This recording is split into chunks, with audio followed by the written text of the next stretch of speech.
कस्तुरीगंधा the flowering tree भाग 12.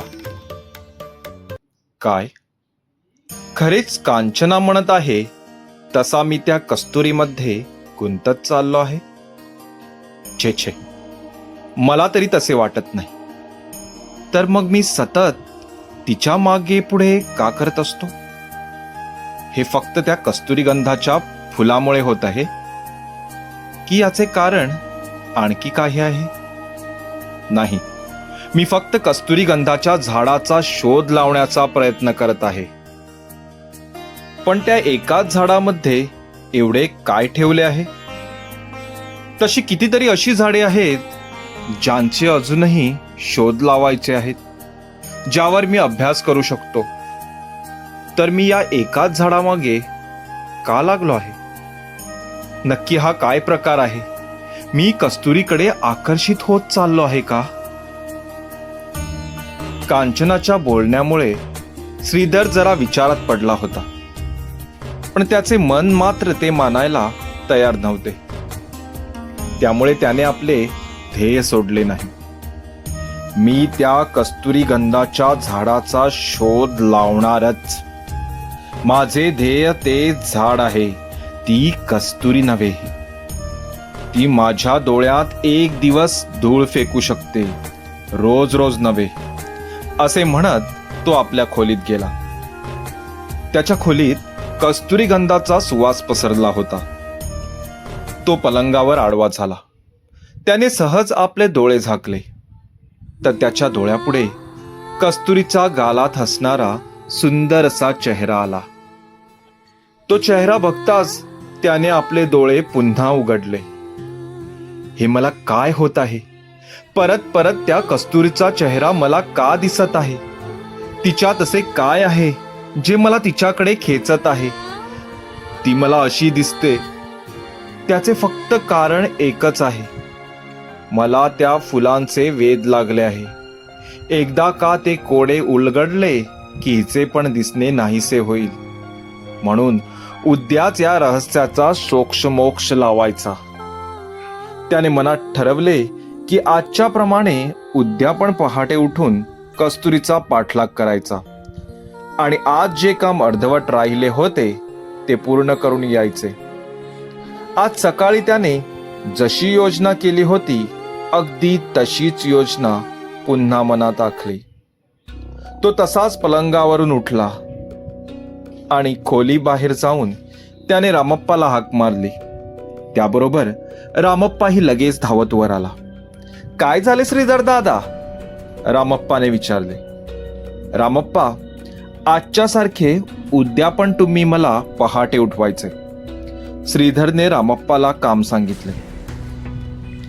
रामप्पा श्रीधरचा आदेश घेऊन खाली येत होता. तेव्हाच श्रीधरच्या वडिलांनी रामप्पाला रोखले. रामप्पा, इकडे ये पाहू. श्रीधरच्या वडिलांनी रामप्पाला आपल्या जवळ बोलावले. काय मोठे मालक, काही काम होते का?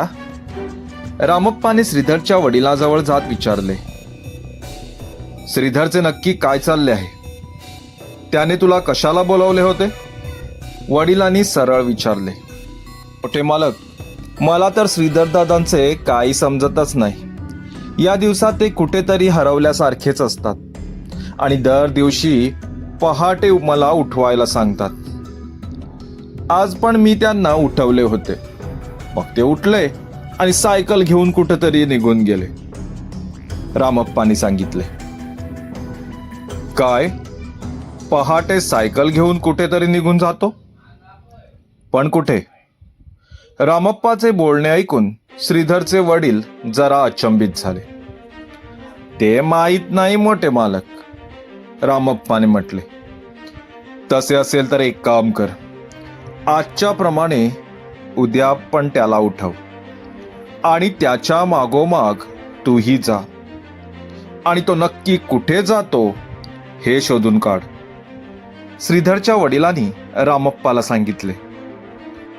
हो हो मोठे मालक, नक्कीच, असे म्हणत रामप्पा तिथून निघून गेला. पहाट झाली. रामप्पाने त्याला सांगितल्याप्रमाणे श्रीधरला उठवले. श्रीधरही उशीर न करता उठला आणि सरळ सायकल घेऊन घटप्रभेच्या वाटेने गेला. त्याच्या पाठोपाठ रामप्पा ही दुसरी सायकल घेऊन गेला. श्रीधरला जराही अंदाज नव्हता की आपल्या मागे रामप्पा पण येत आहे. तो आपल्याच धुंदीत कस्तुरीच्या घराच्या दिशेने चालला होता. कालच्या प्रमाणेच आज पण त्याने आपली सायकल मध्येच एका जागी ठेवून तो चालत वडाच्या झाडाजवळ गेला आणि तिथेच दडून बसला. त्याच्या मागोमाग येत असलेला रामप्पा पण तिथे पोहोचला. त्याने पाहिले की श्रीधर आपली सायकल मध्येच सोडून चालत जाऊन वडाच्या झाडामागे लपला आहे. श्रीधर दादा त्या झाडामागे लपून नक्की कोणाची वाट पाहत आहेत, रामप्पाने आपल्यातच म्हटले.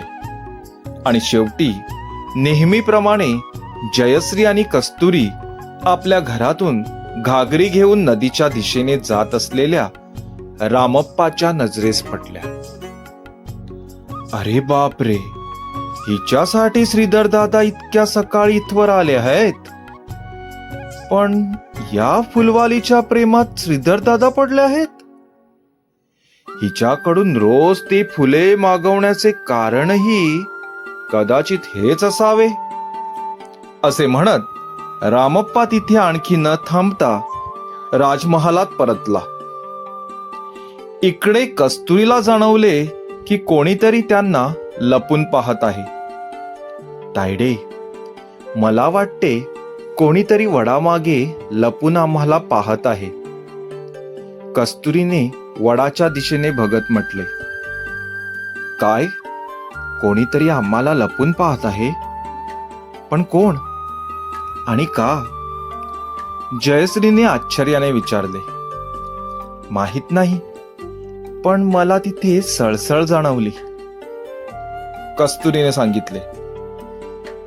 तेव्हाच जयश्रीने मागे पाहिले आणि खरेच वडाच्या झाडामागे तिला जराशी हालचाल दिसली.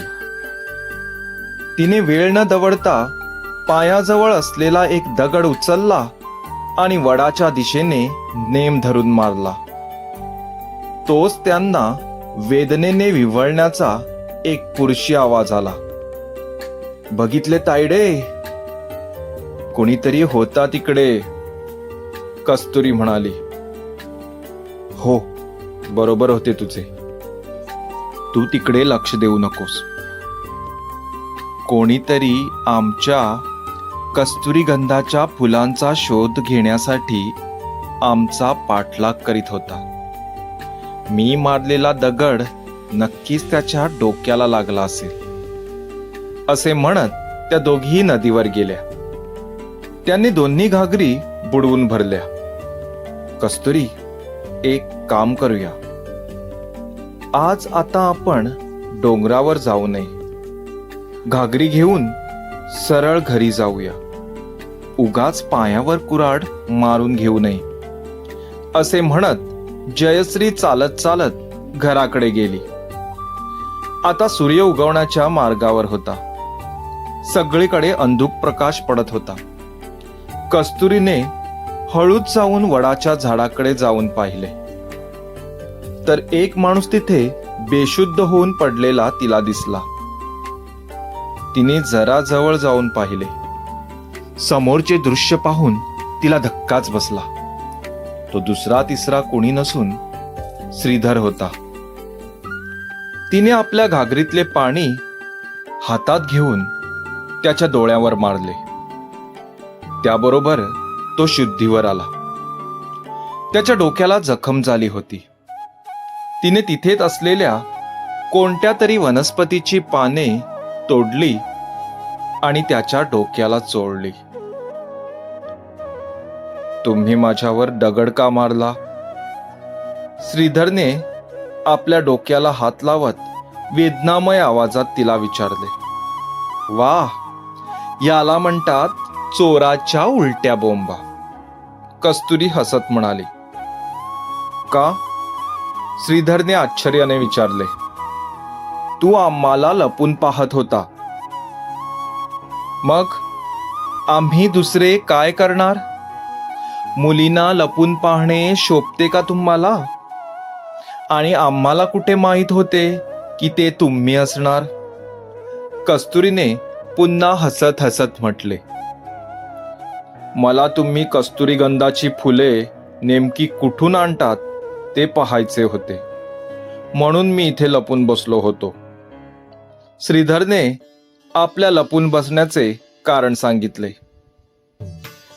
पण त्याचे उत्तर तर मी तुम्हाला आधीच दिले होते की ते एक रहस्य आहे आणि ते आम्ही तुम्हाला कधीही सांगणार नाहीत, कस्तुरीने स्पष्टपणे सांगितले.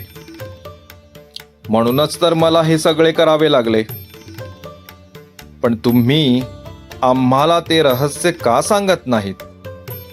श्रीधरने पुन्हा विचारले. कारण ते आमचे पोट आहे, त्याच्यावर आमचा उदरनिर्वाह चालतो. ते रहस्य सगळ्यांना कळले तर आमचा धंदा चालणार नाही.